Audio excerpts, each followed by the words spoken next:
নমস্কাৰ, আসসালামু আলাইকুম। আশা কৰোঁ আপোনালোক সকলোৱে ভালে আছে আৰু কথাখিনি শুনিবলৈ চেষ্টা কৰিব। ধৈৰ্য সহকাৰে কথাখিনি যদি পাৰে শুনিব। ভিডিঅ'টো ওপৰৰ ফালে ঠেলি নিদিব। চাব, আজিকালি কিছুমান ষ্টাৰ চেণ্ডাৰে নিজৰ ফলোৱাৰ্ছ বঢ়াবৰ কাৰণে বা নিজৰ ছাবস্ক্ৰিপশ্যন বঢ়াবৰ কাৰণে ফেচবুকত ষ্টাৰ চেণ্ড কৰিব লগা হয়। এনেকুৱা এজন ব্যক্তি আছিল, যিগৰাকী ব্যক্তিয়ে নিজৰ ভিটা মাটি বিক্ৰী কৰি প্ৰায় 15 লাখ মান টকা ষ্টাৰ কিনি ছাবস্ক্ৰিপশ্যন বঢ়াবৰ কাৰণে, ফলোৱাৰ্ছ বঢ়াবৰ কাৰণে নতুন ফলোৱাৰ্ছবিলাকক ষ্টাৰ চেণ্ড কৰিছিল।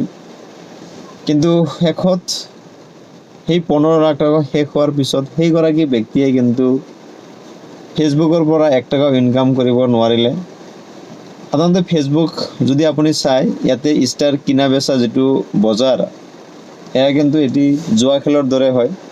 আপুনি ষ্টাৰ কিনিব আৰু লগৰ নতুন পুৰণি আপোনাৰ বন্ধু বান্ধৱবিলাকক বা নতুন যিবিলাক পেজত কাম কৰি আছে, সেই নতুন পেজত কাম কৰা প্ৰফেশ্যনেল ভাই ভনীসকলক যদি আমি ষ্টাৰবিলাক চেণ্ড কৰি থাকোঁ, তাৰ বিনিময়ত হয়তো আমি কিমান টকা পাই আছোঁ আপুনি চাব যে 1 চেণ্ট 2 চেণ্ট এটা ষ্টাৰৰ বিনিময়ত 1 চেণ্ট 2 চেণ্ট পইচা, অৰ্থাৎ হিচাপ কৰিলে 1 পইচা 2 পইচা এনেকুৱা এটা পইচা হয়।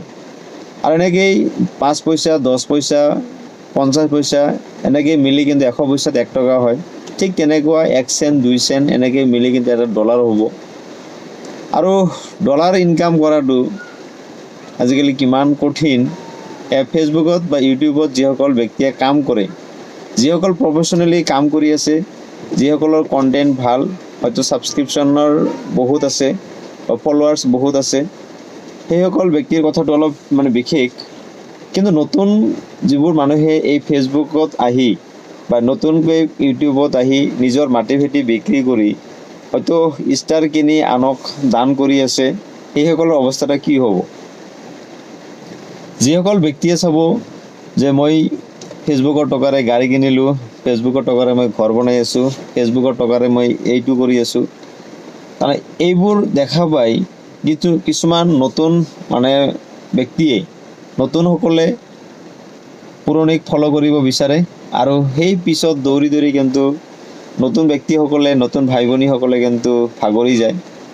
কাৰণ আপুনি এটা কথা লক্ষ্য কৰিব, যিসকল ব্যক্তিয়ে মই ফেচবুকৰ টকাৰে গাড়ী কিনিলোঁ, মই ফেচবুকৰ টকাৰে এইয়া ঘৰ বনাই আছোঁ, ফেচবুকৰ টকাৰে মই গৰু কিনিছোঁ, ফেচবুকৰ টকাৰে মই জাৰ্চি গাই কিনিলোঁ, এনেবোৰ কথা যিসকল ব্যক্তিয়ে কৈ থাকে, এইসকল ব্যক্তিৰ কিন্তু প্ৰত্যেকৰে নিজা নিজা একোটা কি আছে, প্ৰফেশ্যনেল এটা ছাৰ্ভিচ আছে আৰু সেই ছাৰ্ভিচৰ পৰা কিন্তু টকা পইচা পাই থাকে।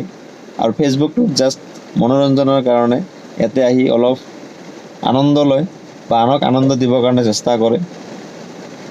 গতিকে নতুনসকলক কৈছোঁ, নতুন ভাই ভনীসকলক অনুৰোধ কৰিছোঁ যে আমি সাধাৰণতে নিজৰ কাম বনক বাদ দি আমি অনবৰত কিন্তু ফেচবুকত লাগি থাকিবৰ কাৰণে চেষ্টা কৰিব নালাগে।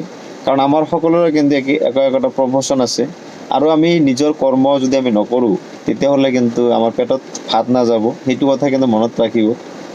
গতিকে আমি নিজৰ মাটি ভেটি বিক্ৰী কৰি আৰু সেই টকাৰে ষ্টাৰ কিনি আনক যেতিয়া আমি ষ্টাৰ দান কৰিম কেৱল বন্ধু বঢ়াবৰ কাৰণে, বিপদৰ সময়ত সেইবোৰ বন্ধু কিন্তু আপোনাৰ ওচৰত আপুনি নাপাব।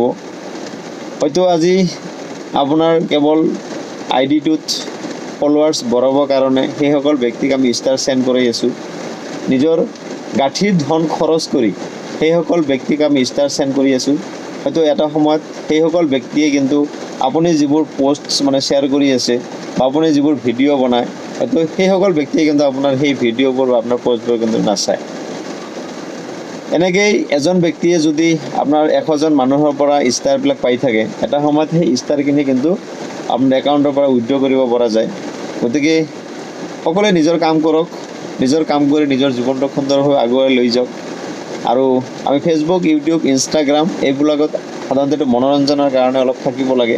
কাৰণ দুনিয়া যেনেকৈ চলে, যুগ যেনেকৈ চলে, সেই যুগৰ লগত আমি খাপ খুৱাই চলিবই লাগিব। গতিকে ইয়াতে আমি সেই লাখ লাখ টকা ইনকাম কৰিব পাৰিম সেই আশা লৈ আমি আহিব নালাগে। গতিকে আমি নিজৰ প্ৰফেশ্যনেলটোত সদায় মানে এক্টিভ হৈ থাকিবৰ কাৰণে চেষ্টা কৰিব লাগিব, কাৰণ আমি কৰ্ম কৰিব লাগিব, আমি কৰ্মজীৱী মানুহ, কৰ্ম কৰি আমি খাবই লাগিব। গতিকে কেৰিয়াৰ নষ্ট কৰি ফেচবুক, ইউটিউব বা ইনষ্টাগ্ৰামত আমি আহিব নালাগে।